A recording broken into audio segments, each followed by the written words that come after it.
Selamat datang di Kampus Pejuang Pendidik, Pendidik Pejuang. Universitas Veteran Bangun Nusantara merupakan institusi pendidikan tinggi yang memiliki motivasi untuk mencetak lulusan yang mandiri, unggul, profesional, berkarakter, dan memiliki nilai-nilai kejuangan.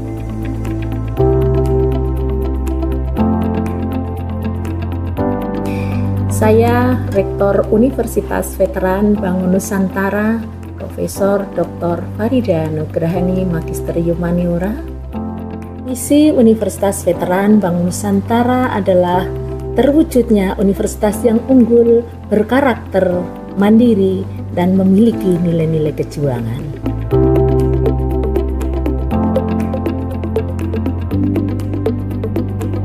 Univet bisa, Univet jaya, Univet unggul luar biasa.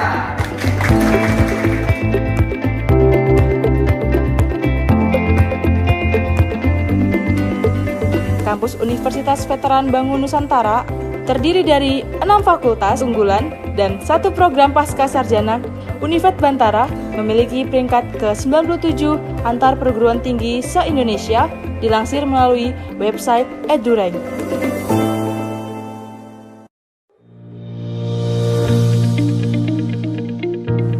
Menyelenggarakan pendidikan yang berbasis pada nilai kejuangan, Univet Bantara didukung dengan kegiatan perkuliahan yang terkelola secara profesional dan difasilitasi dengan sarana dan prasarana yang representatif guna mendukung proses pembelajaran mahasiswa.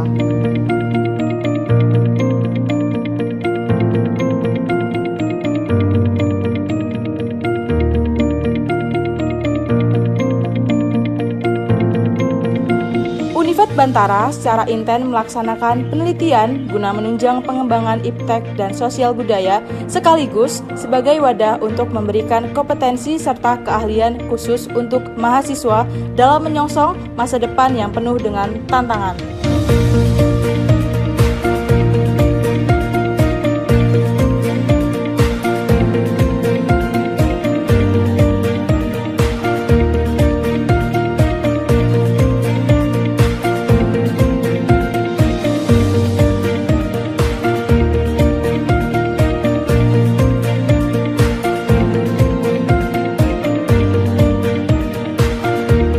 Pengabdian kepada masyarakat merupakan bagian yang secara intensif dan aktif dilaksanakan Univet Bantara dengan melibatkan dosen serta mahasiswa sebagai wadah untuk membentuk karakter serta sebagai bentuk kepedulian sosial dan menjadikan generasi Bantara.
Selamat pagi dan salam sejahtera bagi kita semua. Perkenalkan, saya Yesi Yunitasari dengan NIM 24225-20109 merupakan mahasiswa Pendidikan Profesi Guru Gelombang 2 tahun 2024 dengan program studi Pendidikan Guru Sekolah Dasar. Di sini saya akan mempresentasikan hasil Seminar Pendidikan Profesi Guru yang diampu oleh Ibu Arin Arianti, MPD. Berikut adalah biodata mahasiswa. Nama mahasiswa Yesi Yunitasari. Tempat tanggal lahir 27 Juni 1997. Dengan NIM 24225-20109.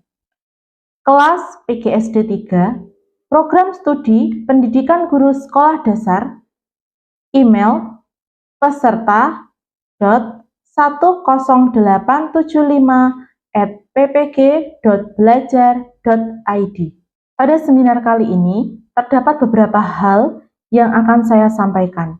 Di antaranya adalah identifikasi diri, pengalaman belajar, pembelajaran bermakna, pengalaman bermakna, artefak dan luaran, dokumentasi, refleksi pengalaman pendidikan profesi guru, dan rencana tindak lanjut. Pada bagian identifikasi diri, terdapat visi-visi, baik visi untuk pendidikan maupun visi sebagai calon guru. Visi untuk pendidikan adalah mewujudkan pendidikan inklusif yang memberdayakan siswa untuk tumbuh secara akademis, sosial, emosional, dan berkarakter dalam lingkungan yang adil, aman, dan mendukung. Visi sebagai calon guru adalah menciptakan lingkungan belajar inklusif dan mendukung, di mana setiap siswa merasa dihargai dan berkembang secara holistik dalam aspek akademis, karakter, dan sosial emosional, serta mampu mengenali potensi diri, membangun keterampilan hidup, empati, dan percaya diri untuk menghadapi masa depan. Adapun langkah-langkah yang dapat dilakukan untuk mencapai visi tersebut adalah 1. Menanamkan pembentukan karakter melalui pembelajaran dan non-pembelajaran. 2. Menciptakan lingkungan yang inklusif. 3. Menerapkan empati siswa kepada orang lain. 4. Mendorong kreativitas siswa. 5. Mengajarkan sosial emosional kepada siswa. 6. Memberikan umpan balik dan selalu melakukan refleksi diri. Pada PPG Prajabatan ini, perkuliahannya dilakukan selama 2 semester. Pada semester 1, terdapat beberapa mata kuliah yang diikuti. Di antaranya adalah 1. Filosofi Pendidikan Indonesia. 2. Pemahaman tentang peserta didik dan pemahamannya. 3. Prinsip pengajaran dan asesmen 1. 4. Pembelajaran berdiferensiasi. 5. Perspektif sosiokultural dalam pendidikan Indonesia. 6. Pencegahan dan penanganan kekerasan seksual. Dan yang terakhir, praktik pengalaman lapangan 1. Pada semester 2 ini, mata kuliah yang diikuti adalah 1. Computational Thinking. 2. Pembelajaran sosial emosional. 3. Prinsip pengajaran dan asesmen 2. 4. Proyek kepemimpinan. 5. Praktik pengalaman lapangan 2. Dan Seminar Pendidikan Profesi Guru. Prinsip pengajaran dan asesmen 1 terbagi menjadi 4 topik. Topik yang pertama adalah prinsip understanding by design dalam perencanaan pembelajaran dan asesmen. Topik kedua, asesmen sebagai alat untuk mengetahui kebutuhan belajar, perkembangan, dan pencapaian hasil belajar peserta didik. Topik ketiga, telaah kesesuaian pembelajaran dan asesmen sesuai dengan pendekatan teaching at the right level. Dan topik keempat, rancangan pembelajaran dan asesmen menggunakan pendekatan CRT atau Culturally Responsive Teaching. Topik keempat dari prinsip pengajaran dan asesmen 1 adalah telaah kesesuaian pembelajaran dan asesmen sesuai dengan pendekatan teaching at the right level. Apa itu teaching at the right level? Teaching at the right level atau TARL adalah pendekatan pembelajaran yang mengacu pada capaian atau kemampuan peserta didik. TARL sendiri sejalan dengan filosofi Ki Hajar Dewantoro yang menekankan pendidikan harus berpihak pada peserta didik. TARL menempatkan capaian belajar, tingkat kemampuan, dan kebutuhan siswa sebagai dasar utama perencanaan pembelajaran. Tujuan pengajarannya adalah dengan menggunakan pendekatan ini, maka diharapkan penguatan kemampuan numerasi dan literasi pada peserta didik, serta pengetahuan pada mata pelajaran yang akan dapat dicapai dengan maksimal. Pada pendekatan TARL, strategi pembelajaran akan dirancang sesuai dengan tingkat capaian peserta didik yang berbeda-beda dalam satu kelas. Pembelajaran dengan pendekatan TARL dapat dilakukan dengan memberikan materi pembelajaran yang bervariasi sesuai dengan tingkat capaian peserta didik. Pembelajaran menggunakan TARL dapat dikombinasikan baik dengan diferensiasi pembelajaran atau pembelajaran yang disesuaikan dengan karakteristik peserta didik. Tujuan dari diferensiasi pembelajaran ini adalah agar setiap anak dapat mencapai tujuan pembelajaran yang diharapkan dan menghilangkan kesenjangan pemahaman di dalam kelas. Adapun diferensiasi pembelajaran yang dapat diterapkan adalah diferensiasi konten, diferensiasi proses, diferensiasi produk, dan diferensiasi lingkungan belajar. Selama mengikuti pendidikan profesi guru, terdapat pengalaman bermakna bagi saya. Yang pertama, pada topik 3 tentang pendekatan teaching at the right level, mengajarkan saya bahwa keberagaman tingkat kemampuan peserta didik dalam suatu kelas harus dapat dikelola dengan baik sehingga mereka nantinya akan memperoleh pembelajaran yang bermakna. 2. Sebagai seorang guru, penting bagi kita untuk dapat mengidentifikasi tingkat kemampuan peserta didik sebelum menentukan metode, model, maupun pendekatan yang sesuai dengan kemampuan mereka. Salah satu strategi yang menarik bagi saya untuk dapat dikombinasikan dengan pendekatan TARL ini adalah pembelajaran secara berkelompok menurut kemampuan dan juga tingkat pemahaman peserta didik masing-masing, sehingga dalam belajar, mereka dapat lebih efektif sesuai dengan kebutuhan mereka. Saya juga memahami bahwa fleksibilitas dalam mengajar sangat penting dan sangat diperlukan bagi peserta didik agar mereka mendapatkan pengalaman belajar yang mendukung perkembangan mereka. Dari pengalaman belajar yang saya dapatkan, terdapat artefak yang dihasilkan, yaitu berupa modul ajar. Pada modul ajar ini, saya menerapkan pendekatan Teaching at the Right Level atau TARL yang diintegrasikan dengan pembelajaran berdiferensiasi. Modul ajar ini dibuat untuk kelas 3 sekolah dasar dengan mata pelajaran Bahasa Indonesia. Modul ajar ini selengkapnya dapat diakses dengan men-scan barcode yang dilampirkan. Selanjutnya, luaran yang dihasilkan. Adapun luaran yang dapat mendukung modul ajar tersebut adalah media pembelajaran dengan nama Kartu Nusantara. Kartu Nusantara merupakan media pembelajaran yang di dalamnya memuat cerita-cerita dari berbagai wilayah Indonesia dan disajikan dalam bentuk teks bacaan maupun video animasi. Media ini sangat relevan dengan pendekatan Teaching at the Right Level atau TARL karena memungkinkan guru untuk menyesuaikan materi dengan kemampuan literasi peserta didik yang berbeda. Dalam praktiknya, siswa dapat dikelompokkan menjadi kelompok berdasarkan tingkat kemampuan literasinya.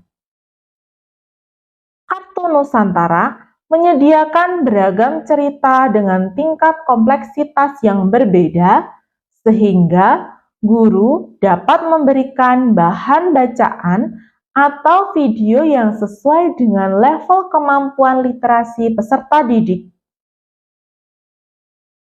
Selain itu, melalui cerita yang kaya akan konteks budaya, siswa tidak hanya belajar membaca, tetapi juga memaknai makna, memperluas wawasan, dan membangun empati.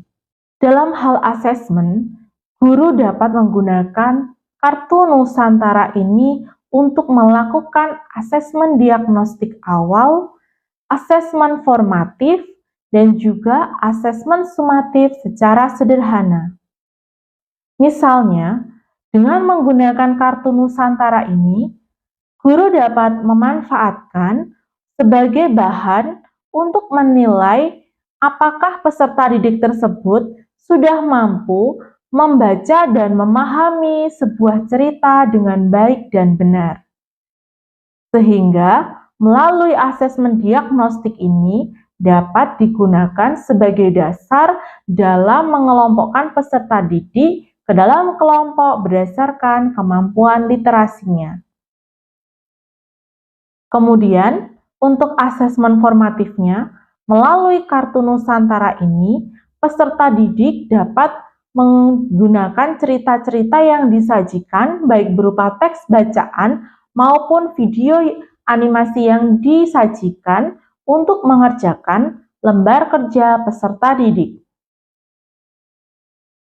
Dengan menggunakan Kartu Nusantara ini, diharapkan tidak hanya menjadi media pembelajaran yang menarik bagi peserta didik, namun juga dapat mendukung penerapan pendekatan Teaching at the Right Level secara efektif dan juga menyenangkan. Saat ini, Kartu Nusantara sedang dalam proses untuk mendapatkan sertifikat hak cipta, sehingga saya belum dapat menampilkan sertifikatnya pada presentasi hari ini. Selanjutnya adalah manfaat artefak. Dari artefak dan luaran yang dihasilkan, diharapkan dapat bermanfaat bagi peserta didik untuk mereka dapat belajar sesuai dengan tingkat kemampuannya masing-masing, sehingga pembelajarannya akan menyenangkan dan mendorong keterlibatan aktif peserta didik. Bagi guru, artefak dan luaran yang dihasilkan diharapkan dapat memudahkan dalam guru memetakan kemampuan peserta didik, memberikan scaffolding yang sesuai dengan tingkat kemampuan mereka, dan juga meningkatkan efektivitas dalam mengajar. Sedangkan, bagi masyarakat luas, artefak dan luaran yang dihasilkan diharapkan mampu mendukung peningkatan kualitas pendidikan dasar, pemerataan kesempatan belajar, dan tumbuhnya generasi muda. Selanjutnya, bagian dokumentasi. Berikut ini merupakan dokumentasi pelaksanaan pembelajaran dengan menggunakan pendekatan Teaching at the Right Level. Pada pembelajaran ini, saya membagi peserta didik menjadi 2 kelompok berdasarkan tingkat kemampuan membaca dan menulis.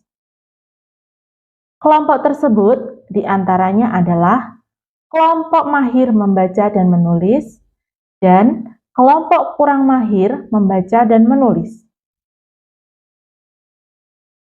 Peserta didik yang telah dibagi ke dalam kelompok-kelompok berdasarkan tingkat kemampuan membaca dan menulisnya, selanjutnya diberikan pembelajaran dan scaffolding yang berbeda sesuai dengan tingkat kemampuannya masing-masing. Pada dokumentasi ini, kelompok mahir membaca dan menulis diberikan teks berupa bacaan yang kemudian dijadikan dasar untuk dapat mengerjakan lembar kerja peserta didik yang diberikan. Sedangkan pada kelompok kurang mahir membaca dan menulis, diberikan video cerita yang dapat dijadikan dasar dalam mengerjakan lembar kerja peserta didik. Pada dokumentasi terlihat scaffolding yang diberikan guru lebih intens kepada kelompok yang kurang mahir membaca dan menulis dibandingkan dengan kelompok yang sudah mahir membaca dan menulis. Selanjutnya, bagian refleksi pengalaman selama PPG. Secara individu, mengikuti pendidikan profesi guru prajabatan merupakan pengalaman berharga yang membuka wawasan saya tentang menjadi seorang guru yang profesional. Saya belajar bahwa guru bukan hanya menjadi seorang pengajar saja, namun guru juga menjadi seorang pembimbing, pendengar, dan panutan yang dapat membentuk karakter peserta didik serta memberdayakan siswa untuk tumbuh secara utuh.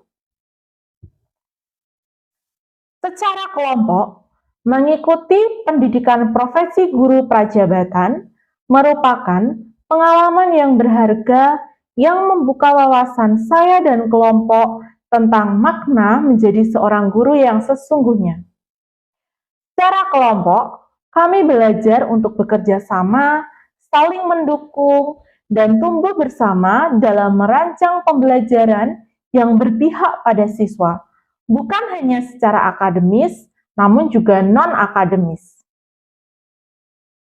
Kami menyadari bahwa menjadi guru bukan hanya menjadi seorang pengajar saja, namun kami juga akan berpengaruh terhadap karakter dan juga potensi yang mereka miliki untuk dapat berkembang dengan maksimal. Berdasarkan pengalaman saya mengikuti pendidikan profesi guru, saya telah merancang rencana tindak lanjut yang nantinya akan saya terapkan ketika saya mengajar di sebuah sekolah dasar. Rencana tindak lanjut tersebut diantaranya adalah 1. Menerapkan pembelajaran yang berpusat pada siswa. 2. Mengembangkan lingkungan belajar inklusif. 3. Memperhatikan tingkat kemampuan peserta didik, serta memberikan scaffolding yang sesuai dengan kebutuhan mereka. 4. Melakukan refleksi dan perbaikan secara berkelanjutan. 6. Berpartisipasi dalam komunitas guru. 7. Berinovasi dalam media dan strategi pembelajaran agar pembelajaran yang dilakukan menjadi lebih bermakna dan inovatif. Demikian presentasi seminar hasil pendidikan profesi guru. Saya mengucapkan terima kasih atas perhatiannya dan apabila salah kata, saya mohon maaf yang sebesar-besarnya. Selamat pagi dan salam sejahtera bagi kita semua.